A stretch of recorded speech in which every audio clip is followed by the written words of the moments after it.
মই খবৰটো দিওঁ যায় আজি এয়া আহি পালেহি সুদূৰ বাংগালোৰত শ্ৰী শ্ৰী কৃষ্ণৰ ৰাসলীলাৰ প্ৰথম দিনাৰ সফল প্ৰদৰ্শন 10 আৰু 11 ফেব্ৰুৱাৰী 2024 তাৰিখে প্ৰথমবাৰৰ বাবে সুদূৰ বাংগালোৰ মহানগৰীত আয়োজন কৰা শ্ৰী শ্ৰী কৃষ্ণৰ ৰাসলীলা ভাগৰ প্ৰথম দিনাৰ প্ৰদৰ্শন সফলতাৰে সম্পন্ন হয়। ৰাসভাগৰ আৰম্ভণিতে উদযাপন সমিতিয়ে বাংগালোৰস্থিত কেইবাজনো বয়োজ্যেষ্ঠ ব্যক্তিক এখনি অসমীয়াৰ জাতীয় স্বাভিমান ফুলাম গামোচাৰে সম্বৰ্ধনা জনায়। আমন্ত্ৰিত অতিথি হিচাপে অংশগ্ৰহণ কৰি নিপুণ ভাওনা শিল্পী দীপেন দত্তই উদ্বোধনী ভাষণ প্ৰদান কৰে, য'ত অসমীয়া চলচ্চিত্ৰ জগতৰ নেত্ৰকাই খ্যাত অৰুণ হাজৰিকাৰ ৰামধনৰ চৰিত্ৰ, অভিনেত্ৰী শ্যামন্তিকা শৰ্মাৰ দৈৱকী চৰিত্ৰ আৰু তন্মী শৰ্মাৰ ৰাধাৰ চৰিত্ৰৰ লগতে বিষ্ণু বৰাৰ কংসৰ চৰিত্ৰই উপস্থিত দৰ্শকৰ মন আপ্লুত কৰে। অনন্ত শয্যাৰ পৰা মহাৰাসলৈকে প্ৰদৰ্শন কৰা ৰাসভাগত বহুতো অভিনেতা অভিনেত্ৰীয়ে সুন্দৰভাৱে নিজ নিজ অভিনয়েৰে দৰ্শকৰ সমাদৰ বুটলিবলৈ সক্ষম হয়। সুদূৰ বাংগালোৰস্থিত শিশুসকলৰ সাৱলীল অভিনয় আৰু ৰাধা কৃষ্ণকে প্ৰমুখ্য কৰি 30 গৰাকী গোপীৰ নৃত্যৰ অভিনয় সঁচাকৈয়ে শলাগনীয়।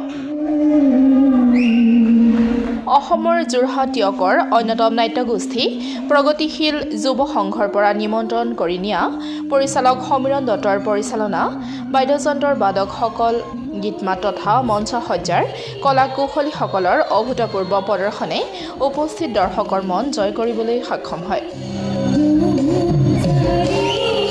বাংগালোৰ মহানগৰীত ৰাসলীলা ভাগ প্ৰদৰ্শনৰ অন্তিম দিন আৰু য'ত জনপ্ৰিয় অভিনেতা অৰুণ হাজৰিকা আৰু অভিনেত্ৰী নিশিতা গোস্বামীয়ে অভিনয় কৰিব। সেয়ে উদ্যোক্তা মণ্ডলীৰ হৈ পৰেশ বৰা আৰু প্ৰণৱ জ্যোতি বৰাই বাংগালোৰৰ সমূহ অসমীয়া ৰাইজৰ উপস্থিতি তথা আশীৰ্বাদ কামনা কৰিছে।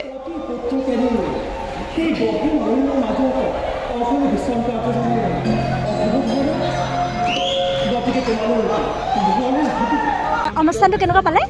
ভাল লাগিলে নিজকে মানে এনেকুৱা অনুভৱ হৈছে মানে অসমত আছোঁ আৰু আমাৰ মানে অসমীয়া সমাজৰ এটা গৌৰৱ আমি যে বাহিৰত থাকি আমি নিজৰ সাংস্কৃতিকটো যে জীয়াই ৰাখিব পাৰিছোঁ সেইকাৰণে বহুত ধন্যবাদ। বহুত ভাল লাগিছে, বহুত ভাল লাগিছে। একদম বঢ়িয়া হৈছে। কাইলৈ নেক্সট দিন কেনেকুৱা হয় নাজানো, কাইলৈ আহিব নিশিতা গোস্বামী আহিবলগীয়া আছে। চেষ্টা কৰিম যিমান পাওঁ আহিবলৈ। একদম বহুত বঢ়িয়া আছে। বেংগলোৰবাসী ৰাইজক একদম বহুত ধন্যবাদ দিছোঁ। ইমান কষ্ট কৰি পেলাই ইমান অসমৰ পৰা এখন ৰাস আনিছে, বহুত ধন্যবাদ দিছোঁ।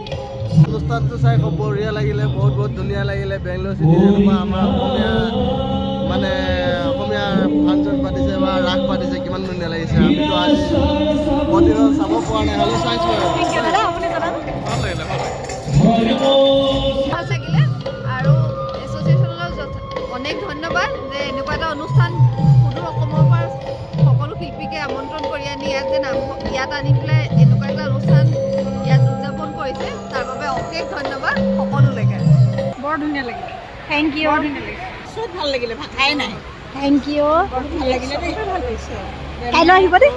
খুব ভাল হৈছিলে, মানে কি বহুত ভাল হৈছে তাৰমানে। বহুত ভাল হৈছে ন? আমি দেখা নাই যে ৰাস অ'কে। আজি অনুষ্ঠানটো কেনেকুৱা লাগিলে? বহুত ভাল লাগিলে। বাইদেউ আজি অনুষ্ঠানটো কেনেকুৱা লাগিলে? বহুত ভাল। আমাৰ ল'ৰাই এক্টিং কৰিছে। অসমৰ বাহিৰে ইমান লগত আজি ফূৰ্তি কৰিছোঁ।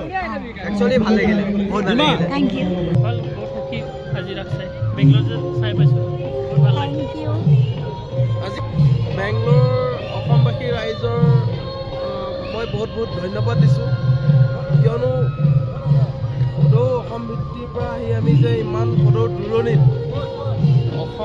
অসমীয়া এটা অনুষ্ঠান আমি জীয়াই ৰাখিব পাৰিছোঁ এই কানাডা তেলেগু সমাজৰ মাজত, তাৰ কাৰণে আমি বহুত মানে নথৈ আনন্দ পাইছোঁ। আৰু এটা নামঘৰ আছে আমাৰ বেংগলোৰ, সেইটো এটা বহুত গৌৰৱ অনুভূতি আমাৰ। আৰু এই ৰাস চাই আমি তাত বহুত গৌৰৱ অনুভূতি কৰিছোঁ। আজি আমি অসমত থকা নিচিনাই লাগিছে আৰু। Thank you. ভাল লাগিছে আপোনালোকৰ সঁহাৰি পায়ো।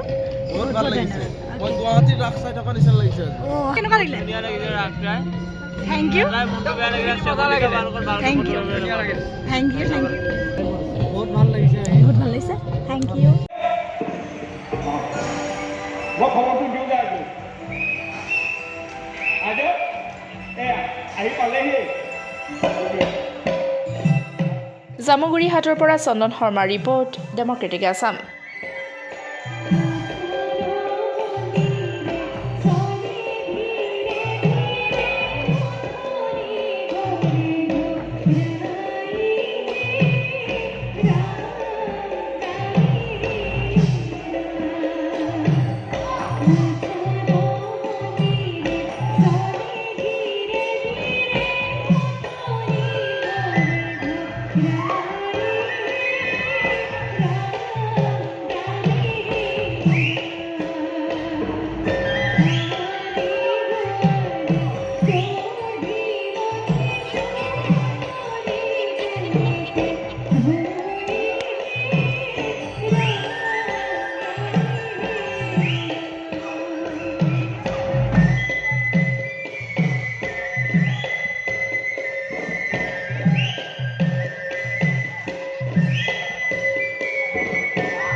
কেনে ঘন হিংস জন্তুবোৰে বাস কৰে তেতিয়া তেওঁলোকে নিজ নিজ আহাৰ বিচাৰি ঔষধ বিচাৰি কৰিছে গতিকে তোমালোকে এতিয়া নিজ নিজ ঘৰলৈ ওলটিছে যোৱা গোপীসকল ওলটিছে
তোমালোকৰ এই অধিকাৰসমূহকে এনে কৰিবলৈ বাধ্য কৰিছে বিশেষতঃ তোমালোকে কোনো অতিব্ৰতা ৰমণী স্বামী সেৱা বাহিৰে অন্য কি ভাগ থাকিব পাৰে এনে স্থানত পতি পুত্ৰকে লৈ সেই গভীৰ মৌনৰ মাজত অসমে বিচৰণ কৰাটো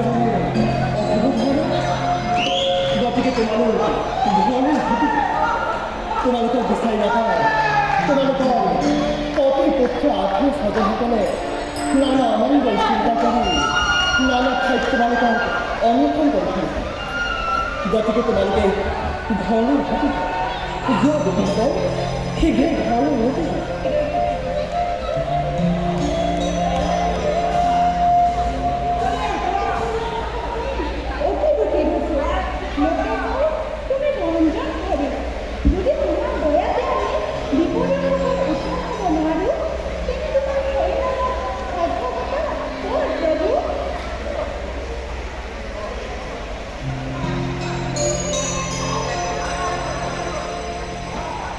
গোপীসকল তোমালোকৰ সেই ইচ্ছাটো পূৰ্ণ হ'ল আমাক দৰ্শন কৰিলা যেতিয়া সেইটো তোমালোকে নিজ নিজ গৃহলৈ প্ৰত্যাৱৰ্তন কৰা